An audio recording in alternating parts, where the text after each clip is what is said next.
What time is it? Your show. Yeah, what time is it? Your show. Yeah, what time is it? Your show. Yeah, he's back from the dead. Your show. Putting it on the map, yeah. Saskatoon. Right next to New York. New York. Yeah, what show, yeah. Your show. What time is it? Your show. Yeah, time to talk some shit, yeah. Your show. You've tuned in, yeah? Yeah, fun Maggie.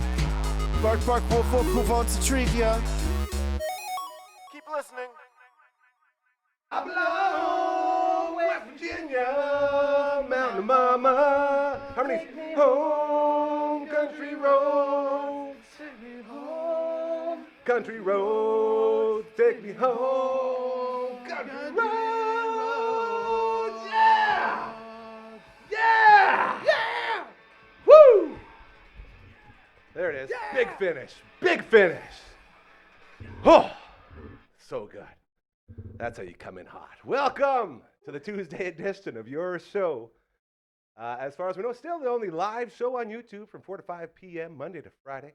Also the #1 ranked show to start with the whole cast and crew singing Country Roads and having one guy totally off an entire verse for the entire thing. It was great. Scream singing, it doesn't matter. That's what I learned when you scream sing. We got two gentlemen in the house, but before we get there, we also have a beautiful lady. Please report Marge. I said report Marge. Come on. Good girl. You already saw who's here, but you also know it's Tuesday, so you're expecting them to be here. The Maggie Cam is also here. Let's take a little peek at what's going on with old Margaret. There we go. Oh, look! It's the Maggie Cam. For our fantastic friends over at Pet Planet on 8th Street, your pet's natural grocer. Mike and Rochelle and Margaret's boyfriend Leroy, always there to make your life the greatest life in the history of mankind. And if you go there after hours or on the weekends, Kirsten, Shar, or Chris will also take care of you in that exceptional manner that you've come to expect from our friends over at Pet Planet on 8th Street, your pet's natural grocer. We also now have a gross foot cover for myself, thanks to our buddy Scotty Too Hottie, who was in the studio yesterday as we were working out a new show. And he brought that little The Kick article that I had put up at his house when we used to live together, just down the road there, over on Middleton Crescent, I believe. And I had that old, the Star Phoenix sports page, the front page, the day after the Riders won the Grey Cup in '89. Robo-Kicker put it through the uprights and called it a day. And now we have it covering up my gross feet. So everybody wins yet again. Go Riders. One man you know from all the natural products in the world, another man who you know from all the bands in the world, well, at least, well, there's so many. I was going to say 3 currently, but then it could be 4, and then if you count the other ones that you're singing on with the super groups are in, it could be 5. Ladies and gentlemen, it's the All That Eggs Boys! Woo! Who, us? Should we sing again? Country roads, take me home. Just drop down. Sorry. Uncle Brando's got his bananas in both ears now. I said, come on, guys. I'm trying to play No Mercy over here on the 64. There he is. How you doing? Great. I feel like I'm feeling some You woke me up, man. positive energy from I that told you sing-along. guys when we were doing outside, I was like, man, I've been editing for the last 2-3 hours in there. They said, yeah, you got that look of like you've been on the computer all afternoon. It's like, I don't know how I'm going to get back into it. Who would have known? Yeah, it's Give it similar to me first and off to we go. when people are scrolling on the phone all day. You have that kind of vacant look. Yeah. You had a tinge of it. Not gonna lie. And then I went on to complain about how nobody told me how hard it is to start a business.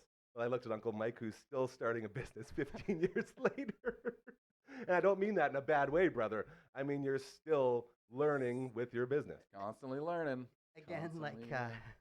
Home Alone 2, when he's like, boy, it's scary out there. He's like, ain't much better in here, kid. It's like, Ain't that the tooth? This is why we come up here, you know, for the boys. So another week has come and gone. We got a lot of things we can get to today. As we actually had, and everyone knows I'm very low prep. I'm not going to say no prep because, you know, you should be prepped a little bit. I got an energy drink on my mustache right now. It tastes really good. Flavor saver. Flavor saver, still working. I don't know where I put my stash wax. It's here somewhere. I'm going to have to roll this thing out again. We'll get it trimmed up. But we talked about possible things to touch on throughout the show today. And one of the things I want to get started with is our good friend Matt from all the bands went to a another concert, and boy, oh boy, I think he had a very good time. So why don't you go ahead, old friend, and tell us how the show went? So I'll just start it off. So me and Aaron cabbed over to the green room, which is attached right next to Coors Event Safe Center. rides, very Yeah. important. So we were there right at 5 because the thought process is we wanted to get a seat because right now, we just need to. Being mobile. Yeah. So had a pint there. And I was actually pretty impressed with the green room as far as like, it was like an 80 to 100 person, kind of bar venue. It had a little stage, but I think that could be potentially be a cool, venue for Love for venues. bands and stuff. So that was cool, and it was nice. We came in. It goes from like Megadeth to Slayer to like all the music we want to hear. Yeah. It's fun walking into a bar where you got to hear your music. It pumps up the pregame a bit, right? Yeah. So then got in there, got a nice seat that we wanted to watch the show, and it was like one of those like taller like tables Oh, yeah. where you've got to sit on the Yeah, you're the, up like there, bar the bar stools or whatever. top, yeah. Yeah. But we sit down and it like it goes like that, like it needed like a sham or something. Oh, yeah. And we probably at that point should have like picked a different table, but we're like, nope. Let's just go with. So we Stubborn. like spun it a bit, to try and see if that helped it out, and it didn't None do of the anything. tricks are working. So then at this point, we're like, okay, this is gonna be a problem all night. And I bought 2 beers and then put it on the table, and Try to balance those. yeah, and just all night. Like I think the worst case of I think it was like a 10 to 15 degree grade that That's we not had good. it up, and like the beers like slid down, and I was like, man, Aaron, you're gonna be wearing one of these beers at some point. But I met my superintendent from the landfill there, and I was Super Nintendo yeah, Chalmers. yeah, Super Nintendo. Jesse Anderson, and I was like, hey, Jesse! hey, Aaron, this is Jesse, my soup, and she goes to shake his hand, and the table goes up, and she's like, whoa, and it's just like, yeah. So, but yeah, okay, What did she do again, real quick? whoa, like, I don't know why it's so funny. So yeah, we watched Possess open up the night, and they're Nice. from the '80s Florida death metal band. The drummer is just ridiculous. Like the whole band is super good. Again, it's got that like Morbid Angel where it's just like buzzed off fast. The drummer's going the whole time, and then Energy. the front man, he's in a wheelchair or whatever. So it's Yeah, cool you were to see. saying that. Yeah, it's cool to see someone like flying that flag, and dude. yeah, they kicked ass. Like I really liked the performance. I like a little more melody in my music. Like nothing against that at all. I'm course. just saying, like when Creator came on, their sound is amazing. I loved the song choices they had, and again, like because they can get really crazy fast, but then it can get to almost like an Iron Maiden-y, where there's like harmonized noodles, and Love and that. yeah, Love the he's Maiden just, harmonies, yeah. Millie, the front man or whatever, he's just has the best scream. So he'd be like, Saskatoon! And then you hear the echo or whatever. Yeah. But yeah, just Oh. yeah. So that was great. And then yeah, Testament. I've seen them probably 6 or 7 times. They're Probably one of your yeah, most seen, hey, yeah. bands? Megadeth would. Megadeth Not the most, but probably yeah, one yeah, of the I would most. say because again, they get lumped on things where, like, say I'm going to see Megadeth, and it'll be like Testament's Yeah, opening, right. or you're They're going always to see, opening for those yeah, ones you're going to to. see Judas Priest, Testament's opening for them, and they're just like a heavy, kind of more virtuosic version of Metallica. Yeah, That is a great review, by the way. yeah, but A more virtuosic Metallica. yeah, but yeah, fantastic. And the bass player, like, it's cool. Testament. We've got the lead singer Chuck Billy. I sing one song on Glenn's album, Of course. where Chuck Billy's on it. So I've got Yep. that connection. And then the bass player Steve DiGiorgio. He plays in Death, or played in Death, and he was on that Death All tour that we were on. So like we got to tour with him and stuff. These And are your buddies on the stage, and it was like it was man. great. The first time because again we're like in awe of these guys, and when we were doing the Death All tour, and we were in their bus after the show in Calgary, and DiGiorgio comes in, and Murray says he made some sort of like Delicio comment, like it's not, and he's like, oh, I've never heard that one before, or whatever. And It's not delivery, we're- it's DiGiorgio. yeah, and we're kind of all looking at each other like, oh no, what happened? And then Faux pas. Murray was just like best buddies with him, like DiGiorgio's like pouring him drinks, and he's just like Happy loved him go or lucky, whatever. man. Yeah. Yeah, and then there's one other. So I guess. Oh yeah, and then Alex Skolnick, the guitar player, he was the judge when I was on that Shredders of Metal thing in Toronto. So like it's cool. Like I knew You had a connection yeah. with every band. And it's again really say all this, but so like, I don't know. I told you about how like Glenn and Sean, like Mhm. I was doing that song, and then did I Mhm. tell you how they were like liked it so much they're gonna do a death metal project, and I'm gonna just do all the singing. I don't think we got Ooh, that that's revealed new to us. news. So that's cool. Come but, on. But then it sounds like, again, I can't like confirm or deny, but it Yeah. sounds like George might get in that too. So, Did you just yeah. sort of stumble your way into a supergroup? Well, it'll be sweet, even if it's just doing the album. Dude. It's like freaking cool. Okay, hold on. So if that album does become a plan, is this like a fly Matt out to a destination and you stay and you record in the No, studio I'll with the I'll boys? Just do it all from here? The same way Okay, we were gonna done do before? our tunes here. Okay. Like that's how I did it with that last Yeah. track. I'll just do them Well, of course. myself. Yeah. But yeah, so again, the concert was fantastic, and then we left a couple songs early because that's Mobility. That's what we do, and yeah, it's funny. Like we always try and slink out or whatever, and then just everyone's like, "Yeah, I saw you left a bit early or whatever." Yeah, It's like, God damn, you did damn see me. it. But again, though, like That's the new walk of shame, I think, eh? Yeah. Oh yeah. Like back when we were studs, it would be like the walk of shame yeah, in the morning after of a lovemaking event or some sort of yeah, I was thing. never that cool, Nah, Gary. sorry, me either. I just heard that's what happened to people. Okay.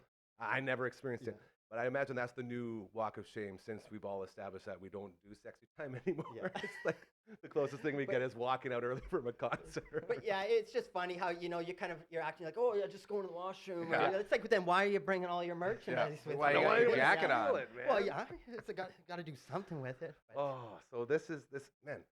Like the last 3 weeks, every time you come in, you've had more progress with these super groups that are reaching out to you. Like I feel like the reach of this show has been doing wonders. It's been great. Wonders And for it inspired. I think it helped inspire, get me excited because I People can came feel out of that. the pandemic a little bit Oh. war torn. We all Yeah, did, yeah. and it was tough because I was going to where I was making a living doing music to now it's not a side gig, like it's always in my mind 100% like 24/7, but it wasn't how I was making my money. So there was a few months there where I kind of hung my head down, like it was like mission failed or whatever, but now I'm back up and I know that's not the case, and it's just It's so funny how that can slip. I had a talk with my dad the other day, Grace Dad in the universe, the bottom line. And I was saying to him, every time you feel like you're finally moving and you're getting yourself going, getting all this sort of up and running, there's a million, not just like one or two thoughts, like a million different thoughts that just creep into your mind, and they're all negative. I know. And then it just takes a couple to sort of latch on and pull you down. I said, Dad, that's my biggest struggle right now, is just trying to stay positive. And being the best dad in the world, son, you got that. Don't worry about that. Don't you think about that stuff. Just stay focused and stay positive. Like, okay. But it's so easy for it to creep in Oh, like yeah. that. You just gotta cram those thoughts down, just like we do our feelings. That's you know? right. Just cram them down. What's that with Homer until it comes up like Yeah. stress balls and Yeah. puts them in, like that one in and this. Yeah, it's a grind. Now you mentioned something earlier about the table, and I want you to look down at the bottom of this table. You see that? That's perfect. How come you guys didn't throw a shim in there? Like, Well, were there okay, are there because- not coasters Coasters? anymore? No, Yeah. this Well, there or is napkins. Well, okay. The last time we were at the Yard in Flag, and like one of I our knew good, there was a reason. one of our good bartenders or whatever, he's like, generally it's just moving the table or whatever because we had asked for something to shim. So we tried to do that, and like really, I put like 1 Right. second into it. A and then- weak effort. Yeah. So I guess I was kind of just like, he was in the back of my mind, like you should be able to adjust the table to Yeah, get it don't to the let me right. down. Yeah. You got And the this. lack of coasters being there, and I don't know. I haven't been to bars in a long time where you sit down. I believe I think the last one I went to was the old Cactus, the bunny hole, the rabbit hole, just over here, yes, just yeah. over here. And they had coasters, and it was nice to see. So it's nice to know they're still out there. But I imagine that could be another one of those things, like straws and utensils and everything else that just sort of disappear from the dining or drinking experience.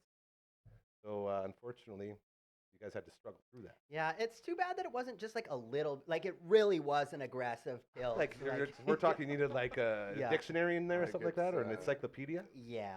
I Like see. a health and safety issue at this point. And kind of honestly, thing. really, the more I think about it, it's kind of like that. This is all me. I should have did something about it, and I didn't. And Uncle Mike wasn't there to help.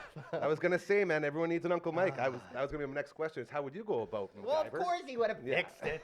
I would have come up with something. I Well, would've first pulled out off- my handy screwdriver that I'm packing, my Leatherman. your handy welding Yeah. torch and just My quick legs take it. strapped, Yeah. multi-tool kit. Contacted the manager. That's you what. know. Straight to the All top. Options. All Cut down a options. tree outside. Fabricated a new wooden leg on my See? portable lathe. One day, we will feel half the man that this guy feels all the time. You know, I don't know what we're gonna do. I'm gonna do like a push-up or something. Like that's what it feels like to be Uncle Mike. So manly. It's a beautiful thing. Speaking of, how's the ranch? Give us a ranch update, old friend. It's good. It's good. Did some trail clearing this weekend, and Okay, hold on. I some- just recently learned about trail clearing. Our buddy Pistol Pete, shout out to Sutner Concrete Services, SCS, best in the biz when it comes to concrete. We were out at his beautiful new compound, I guess you'd call it. It's like acres out at the old lake. And all he's been doing for the entire summer is just clearing paths. So he's got the skid steer, and he goes in, gets all the trees and bush and all that stuff, pulls it out with the skid steer, then clamps it down with the thing, and then moves it to the pile, and then you take the big piles, throw them in the dump truck, and take them out. Is that sort of what you're doing, or are you? Well, I'm not operating like fortunate that? enough to have a skid steer. Well, hey, you It's, know Pistol Pete. I'm yeah. sure Oh, yeah. our friends, our good friends over Yeah, at maybe SCS just- could get you a Just skid takes steer a out for day. call and maybe Yeah. a couple bars of soap or something. Yeah. But it's for me, it's like chainsaw and a brush cutter and a hatchet. Do you enjoy it? Yes, I do. I feel like that could be one of those things where you could, medicate yourself a bit and go and get some work done. Totally. Yeah. It's and I think for me, anytime I'm doing something, I know it's for the greater good, my family, whatever. But the future good, right? I mean, sure, you got to slug it out now, much like working for yourself. Sometimes it's a bit of a slog, but it's for the 5, 10, 15 years in the future where then you really get to enjoy it. And I'm not getting any younger, so I figure if I bust my ass now, it'll be a little easier when I'm older. Were Very you smart. using those black pants? Your special black Oh, pants? the pants. I wasn't actually. Those I know. They're not I've, retired though. They're not retired. They're still in rotation. It was I don't know. Sometimes I just wake up and I just throw whatever pants are on the floor on, and then you that's get. what we it's all like, do. Oh shit! I got That's how you get dressed. And I'm wearing my work Yeah, pants. it's called you know? putting clothes on. Yeah. Yeah. But and then sometimes like I was also in the attic, insulating the garage attic, Oh no. which is not a lot of fun. Ooh. And so that time I did actually not those pants because it was fiberglass. Yeah. I didn't want Don't want Yeah, that getting all in those, the fiberglass like, everywhere. burrs or- So I put in my burlier, Yeah. Carhartt Yeah. work pants or whatever. But then, gardening. We're it's Harvest time. harvest time, Yep. so it's harvesting and processing and prepping for next year. So we made some salsa this weekend. I will bring some by. I've got a few things that Nice. I'm working on. I'll bring you a little care package, that we can enjoy. I love homemade salsa. I learned that. Our friend Aiden, Pulse Power with Aiden, new show every Monday, made a batch of salsa, and oh my God, homemade Nice. salsa? Get I mean, outta here. it makes a difference. Like it was a couple weeks ago, we had made some tomato sauce and meat sauce and whatever, and we had spaghetti the other night. Damn, like when it's like even like a lot of times we'll make our own pasta sauce, but it's like canned Yeah, stewed it's not- tomatoes, Yeah. and Well- it's okay. But like when it's fresh Oh, tomato, fresh like, right, tomatoes. it's fresh Yeah. peppers, onions, garlic, whatever. It makes a world of a difference. So much. I could not agree with you more, and I look very forward to trying your salsa. Maybe we'll try it on the show next week. Yeah, wonderful. This will be a good little taste test as we are hanging out with the All Outta Angst podcast boys, and we actually are getting two birds stoned at once right now, as this will also double as the episode for this week, coming out on Thursday. So be on the lookout for that anywhere you get your audio podcasts, including the Amazons and the Apples and the Spotify's, all those things. So you can find it there, and it's going to be very, very neat and fun for me because it's a lot less work, and we're still going to have a great show because these shows are always fantastic on your show that we do. In case you're keeping track at home, we usually record before this show, which is sort of tradition, but today Matt had to be the world's best husband yet again. For as much as Uncle Mike is the manliest man, you're the husbandiest husband, my I'm friend. reliable. Yeah. That's You're there. yeah. You're always there. And that's all it takes. That's what I learned. That's why none of my relationships ever work. Because apparently I'm not there enough. And you're always there. And so be proud. It takes a lot. I know how much it takes. Oh, thank you. You're a good hubby. Very Thank good hubby. Don't So- get me blushing. So yesterday, I went out. We're going to switch gears a little bit here, but stick with music as that is sort of our wheelhouse. I was driving to go get Network Ryan to come in here, and we were doing a bunch of business stuff and work stuff and proposal stuff, clean stuff and all the stuff we hate to do. Dragon's falling asleep. You okay, bud? Oh, I thought that was a It sigh. sounded a lot like a yawn to yeah, me. sigh or Been a yawn. interpreted as a few different things. Interesting. I hope the that mic's caught sound in that. there. That'd be very good. And on my way out there, I took my little speaker and I pulled up my phone and hit my Lagwagon playlist that we had made before we went to the big concert back in November, I believe it was. And I spent about a good month before that concert listening to that playlist over and over and over again and getting more and more excited. And then we went to the show and we had a hell of a time at the show. So much fun. Memories were made, and then sort of that was it. And I have this playlist. I had listened to it probably about two or 3 months. Mostly because I found that I'm one of those, and here I am talking about it. I hate talking about myself, but I am one of those people who experiences music, I think, differently, in that you don't just listen to it, but you feel it, and without even knowing it, you can become overwhelmed with emotion. And I'm on my way out there. I'm driving the old 93 Shadow down the highway, listening to this Lagwagon. And then a song would hit, and I'd picture me and Matt from all the bands at the concert, arm in arm, scream singing to discords, and just doing all these memories in my head. But they all go by so fast while you're going. And then all of a sudden, before you know it, you got tears coming down. And you're like, why the hell am I crying? As you're singing along and harmonizing to these songs, you're so happy, but the feelings come through. And it's so weird to me that I'm still like this, because I thought this was sort of just a thing that I went through as I transitioned from, Gary 2.0 to Gary 3.0. And apparently I still feel music this way. And I just want to throw it out there to you two jabronis. And Uncle Mike, we'll start with you, because I love throwing stuff on you without you knowing, just so we can have that awkward moment where you say, oh, well, I. And we'll get you into that by asking you the question, what is it about music that makes you feel that way?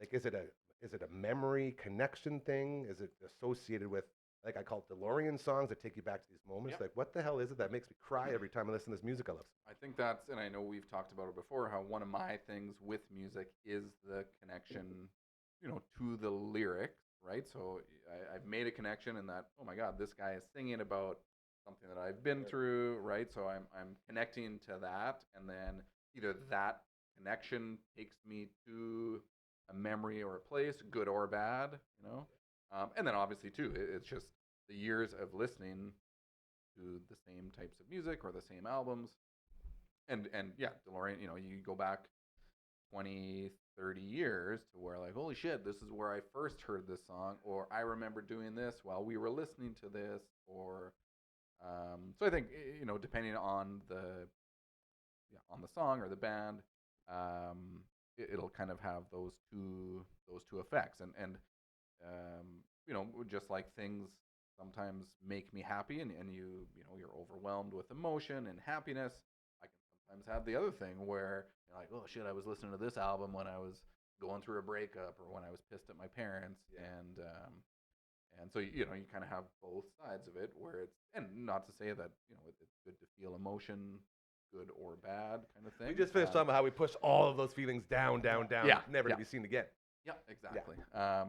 And sometimes, oddly, when I'm driving, I tend to get, I don't know, a little more physical, and not, I don't know, I just want to, like, getting pumped up. Yeah, I'm happy, but I'm angry. So I often wonder what it looks like, as another motorist driving by me when I'm listening to something that fills me with different emotions. I always like it when you see someone just give. Cool. And Oh, like, yeah. A lot of times you'll kind of like see the car rocking or something, and you're like, oh, they're texting, and then I'll like drive up to see, and then they're just rocking out to like some Katy Perry or something. You're like, you go, girl, man, good for you. Yeah. Baby, you're a firework. Love that song. Love Katy Perry. I love fireworks. I love all those things. This is good. I used to make my own fireworks. That was the greatest Come on. thing. Oh, yeah. Hold on. Where's my? So- I don't want to forget about that. Oh. Remind us to go back to him building fireworks. Yes. Your thoughts on it. Well, again, I'm with Mike, where it does trigger memories from the past or whatever. So like, and it's kind of cool too, like how a song like Violence from Lagwagon. That was one of them actually that really got me. It's got different like memories that it's brought back. So like when I was younger, we used to make skateboard and snowboard videos, and that was the song that was the song that I picked for that. So like for the 10 years around that time, anytime I heard that song, it would make me think of, like the video clips of me playing or, and skateboarding. And then, like it went through different, even like now, I bet you if like a year from now, if I heard that song, I might even think back to you and me singing it at the show or something. So like that would be the new memory. But it's just like, I don't know. Again, too, you take stock with your life because like music for me and all of us, it's the one constant. Like you've had, friends and different, lived in different places and been in different parts of your life. Like where there's a part where I was just doing this or more focused on that, but music was always the thing. And then you can take away what certain things, but the music is always there, and I find that it's hard to not feel those emotions. And I guess, yeah, I just throughout my life I always wanted to be a musician. So I know when I was 19, 20, it just never seemed like a reality. Like I just always figured you needed to like have the Wayne's World where you sign a big contract and you're going to get flown around the world. And I just always felt so insecure that I was going to be able to do it. And then now at this point, I've just been doing it. So you're just doing it or whatever. But you're taking stock in your life. And then Lagwagon is just such a melodic, like they've got that like melancholy sound with some of their harmonies. I find that'll get me crying just on its own. Yeah. Sometimes it's like all they care about is just getting paid. It's so sad. One day we're going to do it. We're going to do it. Sorry, we're Wayne's Worlding again.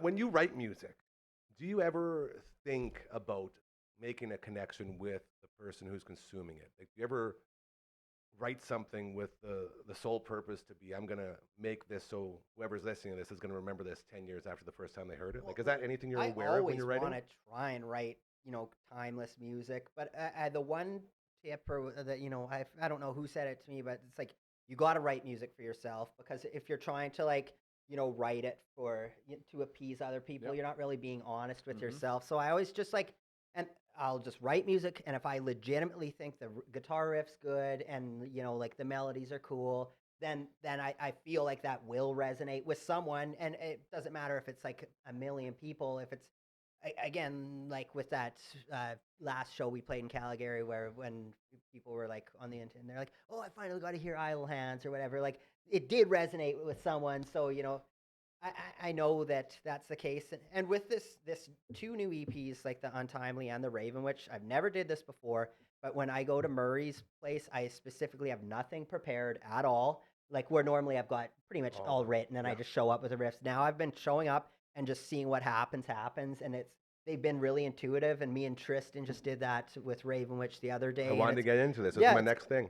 But it's kind of nice where it's intimidating because you can show up and possibly have nothing at the end of the day. But I find a lot of the riffs we're writing are really just intuitive, and it's easy to bang your head to because we're not trying to complicate it so much. So let's go ahead and update all the fans right now. Where are we at with the new music? You just mentioned what's going on. And I've seen some videos of some shredding going on. Well, how are we looking on the show / music release front? Okay, we're getting closer. With Untimely Demise, we have basically, I've got 5 demos or 4.5 demos, and we're planning on doing an EP. So that'll like.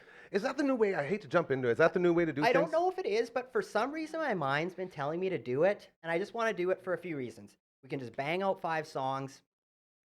We're doing it all ourselves, so it's like it's less of a time commitment, it's less money, and I just find then we'll write 5 songs that have this kind of vibe right now, and then 6 months down the road or whatever, we could write another 5 and they might have a different vibe. But it's nice to have some continuity. Where with like Maverick or something, I spent 2.5 years kind of working and writing on that one, so maybe one song doesn't really sound anything like the other one because I was in a different place 2 years apart or whatever. So I just like the idea of just less is more. And I ask because our good buddies and the hosts of One Bad Podcast here on the Dufferin Avenue Media Network, One Bad Son, also released an EP.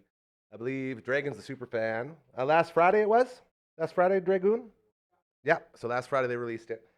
And that got me thinking, like, this is what bands are doing now. Well- They just release the EP and then you go from there. Yeah, I like it because, you've got less songs. Generally people only listen to a song or two. It kind of seems like that. But with the EP, you can still submit it for like Juno, you know what I mean? It's Like still, I it's find still like, masquerades as an album. where like a single or something, like I think maybe you put it in for a single or whatever, but in general, like most college radios and a lot of, they want to have an album or an EP. So Sounds like a Lagwagon song. yeah, exactly.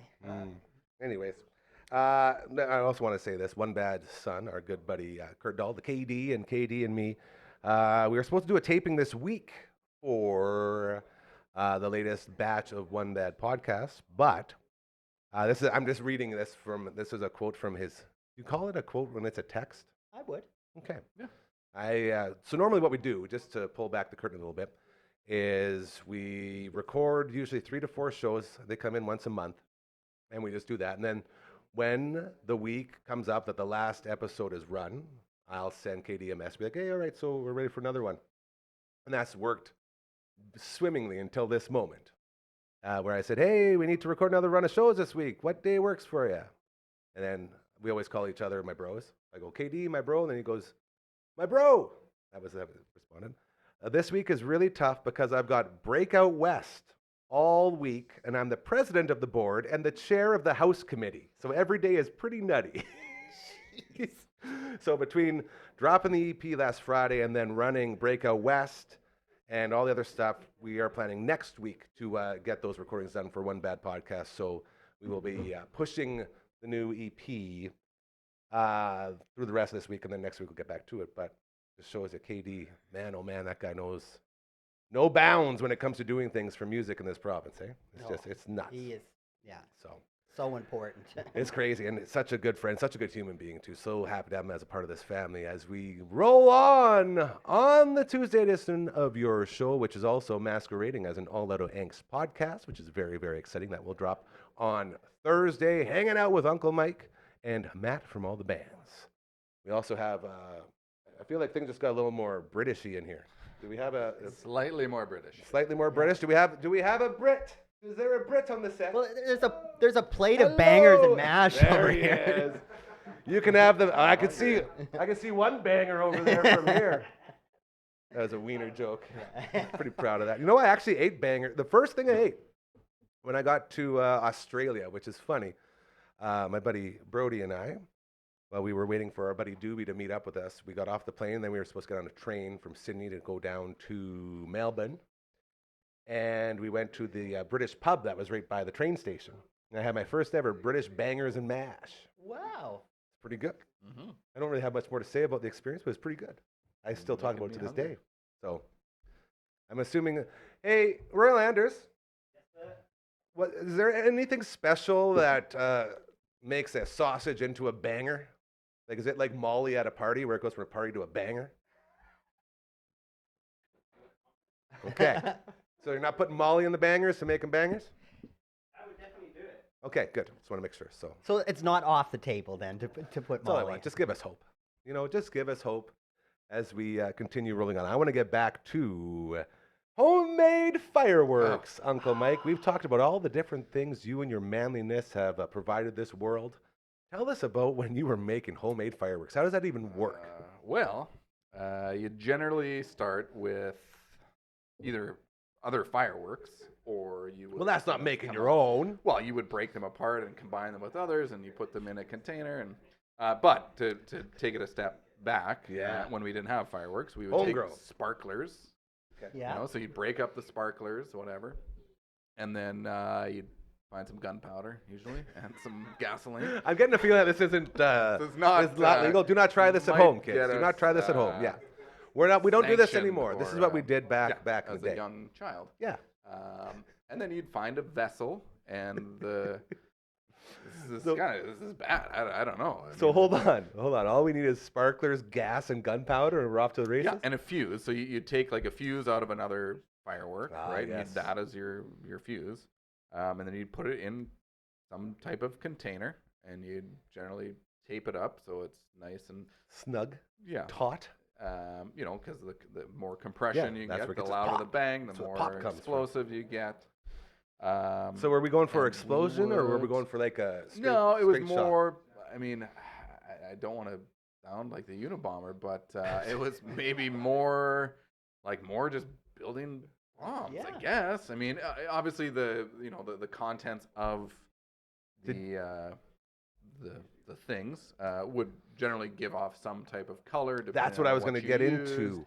The coloring of the fireworks. We weren't so. I mean, we were pretty young. Yeah. And so we didn't really know too much, but we thought, well, if we combine this and put it in a container, it's going to do the same thing. But really, what it would do is just kind of explode.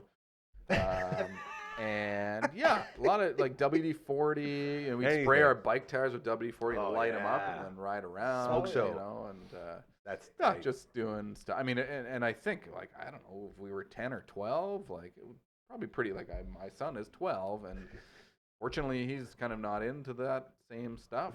Kids are different But nowadays, I man. wanted to be a pyrotechnician. I wanted to be a stuntman and a pyrotechnician for years. Like that's Dude, I what feel like you're wanted to living that do. already. I know for us, we had a phase where we were making quite a few Molotov cocktails. Everyone so, did. So Dude. again, I was probably like, I'm going to say between like 15, 16, kind of like a bit older than Mike. I didn't learn my lesson yet. So yeah, we would just get I think we would steal like probably like our old drummer Tim McFarland's dad, like his jerry can of gas or whatever, and then you just get a bunch of bottles and then just rip pieces of fabric, dip them in the gasoline, and so yeah, we were That'll do like it. throwing them out. I guess it's just past McCormick, like at that point there was nothing Right. there, Yeah. so it was just like dirt. The and pits. yeah, That we was would- the pits, man, Yeah, out so that yeah, way, yeah. we'd just be throwing them around, and the one time Buddy threw it at the jerry can, so then the jerry can started on fire, and for some reason, Buddy kicks it, and it No. gets Just- kicked under Tim McFarland's car, his Oh, no. Camry LE. So the jerry can's on fire underneath his car, and he had to like quickly drive it away. But we're like, yeah, we probably should stop doing this now. But You got it out, eh? yeah, Jeez. it's.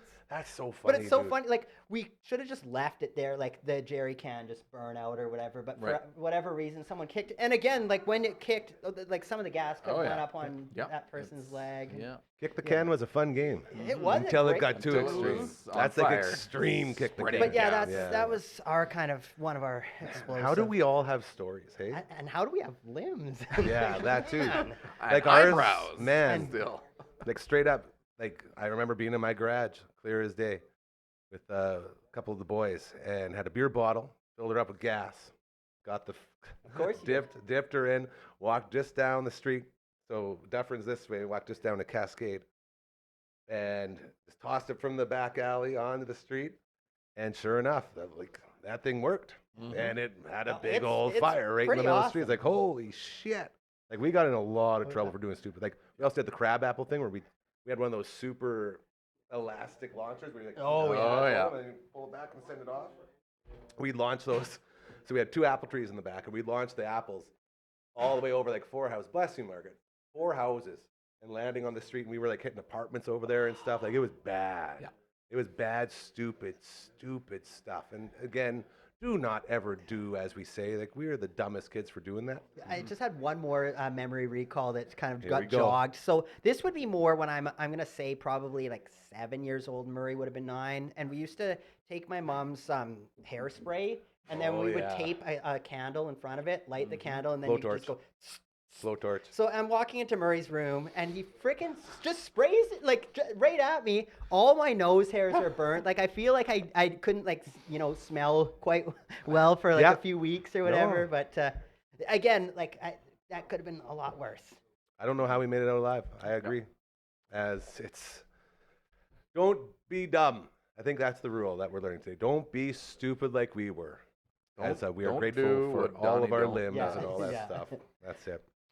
As the party rolls on here on the All Out of Angst podcast / live your show, the Tuesday edition. Yeah. We got. Sorry, I've been watching over. I'm trying not to get too involved because Uncle Brando's got the No Mercy going. And if you ever played 64 at all, you guys ever got the N64? I know it's not really. I got into the N64, but not this specific game, which So, looks like, fantastic. There was like the three big games for the 64 got that sort of GoldenEye. changed. No, I'm like wrestling wise. Oh, obviously oh. GoldenEye's there. That's just legendary. But you had your WCW versus NWO, and your WWE No Mercy. These were sort of like the two sort of big dogs from back in the day where you got to create your own wrestlers and go through it all. So Uncle Brando and I have been trying to get some money in here so we can get our guys made and start chasing titles and all that fun stuff. As I believe we're going to be streaming it on Twitch Nice. once we get that all figured out. So I'm always getting distracted by all the fun stuff going on over in the Twitch zone. Now, getting back to business, we've talked about the fireworks. We've talked about the stupid shit that we've done. We've talked about the music. Now, with all of that, would you say that we are better off or worse off for going through all of those stupid things? Like, would you want your kids to go through that? I would say we had As in luck. making I think mistakes, really bad we had mistakes. luck on our side, like That's what I'm and a getting little at. bit of skill. I'm not gonna lie, but you know, Well, more over there. you got to be but good. You got to be good. Well, exactly. Mhm. But I don't know. I think it's nice to kind of. I always, if you're gonna look at it like in a graph term, like the more dangerous something is, or the more fun it is, the more dangerous it is. tends to Oh, be. for You know, sure. it's like a direct relationship. So I don't know. It's nice to take some chances and have some fun. Like That's it. I'd rather die living than live dying. Ah, there he There you is. go. Well, and I think As a guy who wanted to be a stuntman and a pyro guy, like Oh, that's right up your alley, right? Yeah. Oh, for sure. And I think it, you know, I maybe got into trouble when I was younger where the consequences weren't as big as opposed to waiting until I was older Yeah. and Yeah. then getting into shit where it's Yeah. like, now the consequences are bigger because A, you should know better. Yeah. B, you could, you know, you're older, so it has to be even bigger. Yeah. So if it goes wrong, it goes wrong even bigger. Dude. And then, I mean, like, let alone the, you know, the lawful repercussions that could Yeah. come of it. And so, yeah, I'm not that I want my kids to get into trouble, but you know, if they get into it now, it's probably not going to be too bad, you know? There's still like, you know what I mean? Like when we were doing snowboarding in Fernie, you know, like backcountry going through the trees and stuff, it's extremely dangerous. That's But true. it's like, those are some of the best moments of Oh, my for life. sure. And so, yeah, it Getting was risky, extreme, but man. yeah. Yeah. And I think as you get older, like just naturally, whether it's physically or mentally, you're maybe not going to take as many chances as you would as you were when you were kids. So you're going to miss out on some shit Yeah. if you don't do it when Yeah. you're kind of too stupid to realize that it could kill you. For me, the two big things when I stopped being so like, because like that was my thing. We like back flipping off stuff Yep. and just doing anything crazy. When I Sweet did a moves. 360 flip and I mentioned how I landed on the tail and it shot up and hit my tooth Oh, out. Remember, yeah. I put my tooth back Yeah. in and they were almost going to do a journey. So that one was like one of the first things where How I did realized. it take? How did it go back? I don't in your know, but it mouth? did. Makes And no it's, sense. yeah, it was. I don't know. I got a doctor right here, Dr. Hausman Associates, that would say that's not possible. So Like, you're defying my mom defying just, all I odds. think my mom just like put She it knew, back man. in or whatever, Let and it yeah, lock in. I just popped her back in, and we went to the dentist, and it was, yeah, it was holding on. It wanted, and like there was like a personal pride thing. Like I was Yeah. like, I want to be the one person who, yeah, but They it didn't. say it's not possible. So yeah, there was that, and then also in Fernie, when I got my really bad concussion, I think I had mentioned it too, where it went off one of those like big air launches where there's like the far away one, the close, and the medium, and I went on the far away one. Some wind hit right when I went off, and you know, kind of, I was just doing like Yeah, rolling down the windows. Yep. Yeah, and then next thing I wake up and everyone's around me. But those two things in particular, I kind of pulled back on the extreme stuff, and Yeah. I don't think I've ever really been quite as big of a risk taker ever since. And I think there was a few like driving situations where me and Murray were in whiteout, you know, situations, yeah. and you know, like because we used to drive through snowstorms and all that. Now Right. I'm quite a bit more risk adverse than Yep. I used to be because of those situations. For sure. And that's what I mean by like, are you better off nowadays being like the kids that never try anything? Or are you better off as the dumb kids who tried everything and learned from it? I think you gotta, I mean, much like in life, you gotta fail to learn. You gotta screw up. You know, you learn more from your mistakes than you That's do it. from your wins, Absolutely kind you of thing. do. So I think, and I was just reading an article on this the other day where, you know, it's like parents of people, because we were just talking about this before we started the show, how parenting is different these days. And if you keep your kids in a bubble, like they're not going to experience the lows maybe that they would have, or the screw ups or the injuries or the mistakes as much because they've been kept in this little bubble. And I don't know if it necessarily makes them better in the long run. Like I think they're too, because life is not bubbled. Life doesn't keep you in a bubble, right? Sure so doesn't. You need to experience all the things that essentially build your character, build you to who you are. I really appreciate how we came full circle on this. I had a big old rant here before the show, and I was talking about how the reason this world has gone to shit is because parents stopped disciplining their kids. And that's the nice way of saying it. Mm-hmm. Once kids realize that they could do whatever they want and there's nothing their parents will do about it, this is the type of world we get, where everyone cares about themselves, no one cares about others. And we are in the middle of that. We are now experiencing what children will be like when they grow up, not having any repercussions for any of their actions and having their parents always say, no, you're wrong. My child's perfect. You are wrong. You cannot talk to my child like that. When you have those people growing up with that upbringing, this is the type of world we get. Well, and it's crazy because, you're just thrown into the real world. And then, like, I know there's people that I've worked with, that, kind of grew up in this younger generation and never really had, and then they're like in a laboring position and asked to do something completely normal, like, mowing the lawn or doing some weed whacking or something, and just feel like they're above that. It's like you applied for a labor position, but you're just always assume that you can talk your way out of anything. Because no one ever told you can't. Yeah. It's so simple to me, and it blows my mind that people don't get that. When you look out the door and you wonder why, people are on their cell phones waiting at a green light, or you're trying to turn and you have people not even knowing that you're in the lane beside them, or if you're walking down the street and someone looks at you and just says something rude and laughs about it because that's what they do. That's how they were raised, and that's how it goes. When you realize all these little things that never, ever happened at this rate growing up. Sure, you still have it out there, but not every single time you leave the house. Every time I leave this house, I run into something like that where I say, man, why was nobody parenting you? Why was nobody showing you that you can't do this stupid shit? It drives me nuts, But man. with that being said, we're just armchair parents because we don't got any skin in the game.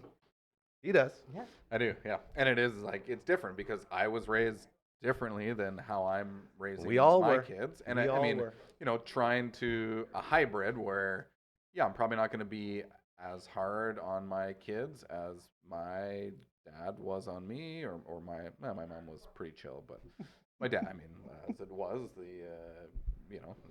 we took lickings, man. We took lickings, and then we learned, and those were lessons, and now we don't do those things anymore. But then you also spent years of now trying to repair the potential damage, that it did to me or to us. my parents treat me very well. I was treated very well throughout my whole life. I was not coerced to make this statement. That face looks really good there. Just like, that's the honest face. Like, I am totally being honest right now. But I do feel like when I was first a parent, it was like, I'm going to be totally different than my dad was. And I caught myself, when I was like, well, okay, now I'm way too soft. Like, I thought I'm going to do everything the opposite. And then I was way too soft. And by the time he was 2, I'm like, okay, shit, I'm like, I got to. I let this go a little too far. Yeah, exactly. And then you come back. Like, there's nothing wrong with adjusting. Yeah, exactly. And then it's this hybrid of like, okay, I won't be maybe as harsh as my dad was, but at times you still need to, you got to like, they're kids, right? They don't know, whole thing. right? And but there's other ways of dealing with it than yelling and swearing and hitting them and that kind of shit, think, right? Yeah, just having a varied approach, like you say, where you can try something that didn't work. Where I feel like maybe the old guard, it was kind of, this is how it is, right. And there's and it's cut and dry. Yeah. Where there's a fine line in between there, right? There's that sweet spot where you can get a little bit of both, and that's where I think we can all agree everyone should be. Yep. And just to be clear, we're not saying beat your kids. No. We're not saying that. Okay? We are saying discipline your kids. Make them understand that they are responsible for their actions. Make them realize that you can't just go walk down the street and punch a kid in the face and laugh and just keep walking like it was nothing. Like, you do something stupid, you will pay the price. And that's how you teach people to be good people. Yeah, accountability. That's you it, know? man. It's, Why is think it so before you do? kind why of is it thing. so easy for us to And understand growing yet that- it's not out there? Yeah, that empathy of, if this happened to me, or like understanding Right. when you do this, that is hurting someone else. Yeah. Mhm. Like, it's become more and more common now out in the real world where, and I think we can all agree, you could be at a restaurant, or you could be at the rink, or you could be at the Ball Diamond, wherever it is, and you will hear the parents start to talk about, the one kid that keeps throwing stuff at the dad, and they'll be like, why is nobody like telling this kid to stop doing this? And there's always that sort of situation everywhere you go. And I'm sorry, I'm just totally ranting now. I'm just so upset that we've jumped the shark so far beyond that instead of, at least trying to still discipline the kids, it's just let them go do what they want. That's my perfect baby, can do no wrong. I know the worst experience I was at Costco again. I have a Yeah, lot of it's stories another- at Costco. Yep. And again, there's just a young kid looking right down at the phone, whatever they were doing. And the parent was just like kind of like guiding them, as they would like walk into someone, they would kind of just like You pull, rock and it's right like- into a wall if so you didn't move them around. Like, I feel like you should have to be able to walk on your own without like having your like coat pulled, or like, I don't know. It stuck with me. It probably happened 4 years ago, and I was like, Dude. it doesn't Phones. seem Still right. shaking my fist at that. How many times have you seen a meltdown in public, a full-blown, like, 110% meltdown, and have it be about anything except a phone? It's always a phone or a screen. And, the second those things get taken away, there's death threats, man. And there's cursing, and there's punching, and there's kicking, and there's life-ruining shit going on. All because you don't get to play your Candy Crushes? Like, come on, bro. Get out of there. Can't watch your Talk Tickies? Come on. Instagrams? Boo. Boo-hoo. Get that garbage out of here. Sorry.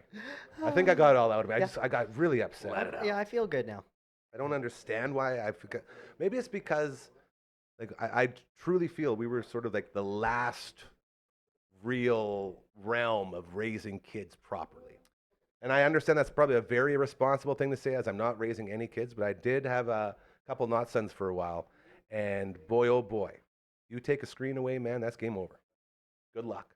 Good luck ever getting anything through after the screen's gone. I catch myself in, I'm sure it was like when, Elvis Presley started making music and my parents The were sexy listening hits. to it, and Moving on. their parents were like, what is this trash? You can't, blah, blah, blah. And then for me, it was like, it was punk rock. When I always had my headphones in when we're on a trip. Take those headphones out of your ears. You need to be listening to me when I'm talking to you. Yeah.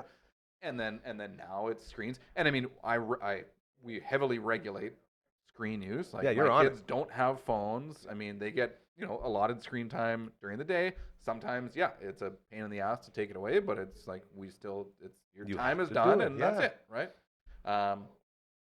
So yeah, I mean, I feel I sometimes have to bring myself back, and it's like, oh shit, like Silas is going through the same stuff that when I wanted to just listen to my Walkman and zone out and not, it's like the same thing with his Switch or whatever, or not that I'm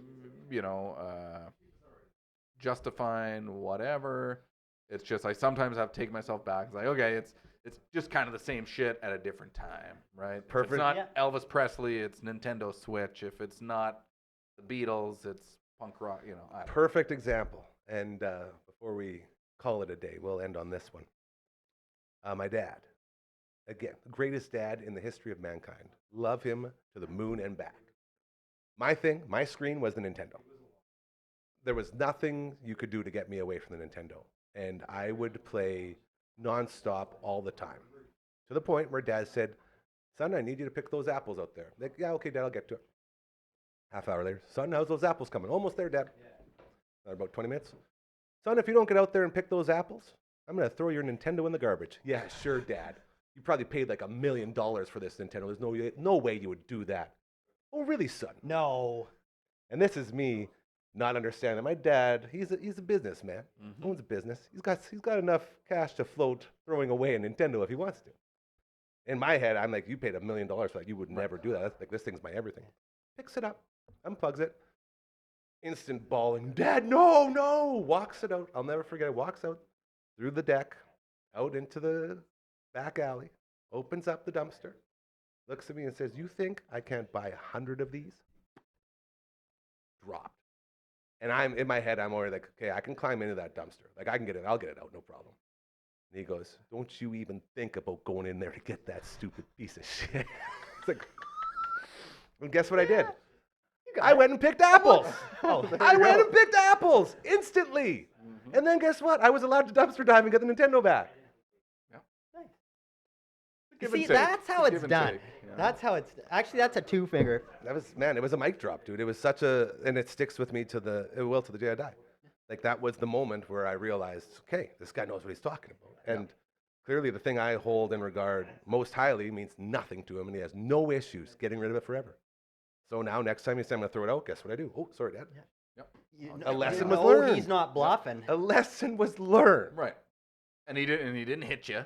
Nope. He didn't have to swear Didn't at have you. to do Didn't anything. have to demean you. You know, it was just. And That's it. it still worked to this day, or it still works. Yeah. Or worked. Yeah. Well, yeah, the Nintendo's fine. He didn't give it a smash. It was like a mic drop. Yeah. Just, it was so baller. Not like so when baller. me and Shifley were in front of the porn store and the guy threw the tape right there. Like nothing was getting that tape back. I love that story, man. Oh, meanwhile, Merbs is in the car getting ready to rip out. Yeah. I just always like disseminating that story whenever I can. Yeah, it's a great story. Dragon, what do you say, buddy? Play us out? My man. You guys ready? And we have begun. The countdown is here. We'll see how it goes today. How do you do the Elvis? Ooh, yes. Dragon also reminded me. New episode of The Viewing Room dropping today. Which one was it? Welcome to Kitty Town. Welcome to Kitty Town. Doug, the producer, part of that. He came in here for a special interview. Hello to him. I love Doug. Such a nice dude. Welcome to Kitty Town. Will be the review as The Viewing Room drops, starring Dragon and LB. They are co-hosts and they are amazing. A special thank you to my friend Rachel with Elmwood, who came by here earlier this afternoon. We had a lovely little visit talking about everything, really, as she's moving to a new business venture, which is very exciting. We also talked about the Fall Feast and how well that went.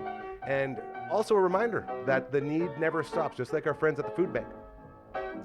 Elmwood always needs help, so be it with volunteer time or monetary donations, whatever it is, head to elmwoodyxc.ca, make a donation or make a time donation and help out as we continue to help out all of our good friends over at Elmwood.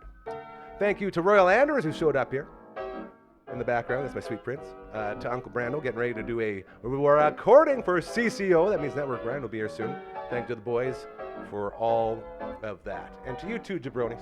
Thank you for doing an incredible job like you always do. The show is amazing, and I love you both so much. We'll be back tomorrow. We're going to have another band, which will be performing at the Unplugged Open Mic at 3 Hall this Friday night. And then the show on Saturday, so that's going to be a lot of fun. We'll also check in with Adrian Belarjon, a.k.a. Coach Number 1, as he is in Australia, but he still gives us some time. Every Wednesday, I guess it's Thursday morning for them, but it's Wednesday afternoon for us. So we got that to look forward to tomorrow. And as always, thank you to you for being a part of this amazing experience each and every day from 4 to 5 p.m. Remember, karma is oh so real. Do good things. You'll start noticing they'll start to happen to you. I promise you, okay?